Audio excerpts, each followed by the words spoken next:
Hi, welcome to Monday morning's tip. It may have been a while since you've seen me do a Monday morning tip, and they're back.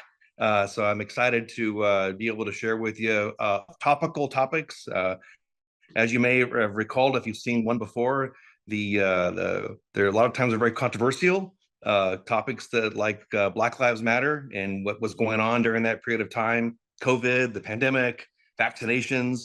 So really any topic I don't mind talking about, and I don't mind having a conversation about how we can rationalize topics that are, I'm going to use the term that are could be polarizing or could be viewed as being very negative to some people that are paying attention to what's going on in our modern media or social media, whatever the case may be. So today's topic actually is a date. And I would say that most of you that are watching won't know the date.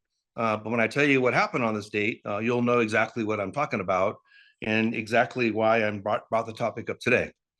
It's March 30th, 1981. March 30th, 1981. So what happened that day?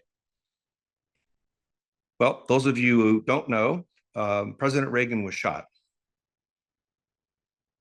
And that's the last time a president, either active or not active president, was shot. So 1981 was a couple years ago, right? And since then, until just recently, we've not had an assassination attempt like the one we just had. So for the record, I've not watched one video. I've not read one article.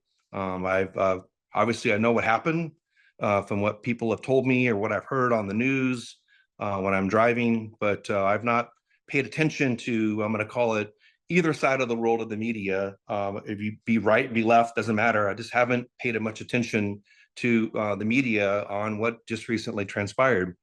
But it made me think, and it made me think about what happened in 1981. So 1981, I was 16 years old. No, take that back. I was 14 years old in 81. Do math, right, Hayden? So in 81, I was 14. I was in high school, and I remember when it happened, and I remember what I was thinking when the incident happened, and with President Reagan. And it was kind of a day that became very somber. We became very quiet because we really wanted to know what happened. For those of you that were alive in 1963 when Kennedy was assassinated, you know exactly where you were, what you were doing, exactly when that happened. And so first thing that hit me is that I didn't know that it happened to President Trump until like a day later. And I said to myself, why? When this happened to President Reagan, and he wasn't killed, obviously, but he was shot and had to go to the hospital, and so did President Trump. I didn't know, and it doesn't. I don't. And it just if that first thing kind of hit me, like why? Why is it so um, not important? But how come it didn't mark something to be very important in my life, in our lives, when a president has been shot? Is a sitting president or non-sitting president? I mean it's a big deal, and I think it's because we have been polarized to and numb to everything that's happened that's sensational in our worlds. Doesn't matter right or left or where you stand on things. And we've also, as you everybody knows, in the last 5-10 years, we as a country have become very polarized, and that polarization has really created a division. And so I started really thinking about, so what creates polarization?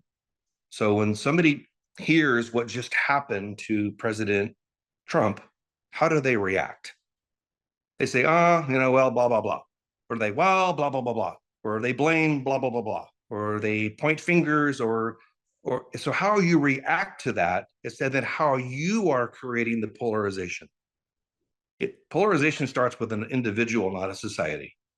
Polarization starts with a person that decides, I'm going to talk about this because I'm very passionate about it, either one way or the other.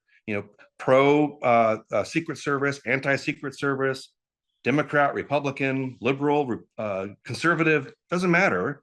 It's how you respond to it, how you handle is how we create that polarization. And when polarization starts to become antagonistic, is when you have a conversation with somebody who disagrees with your view.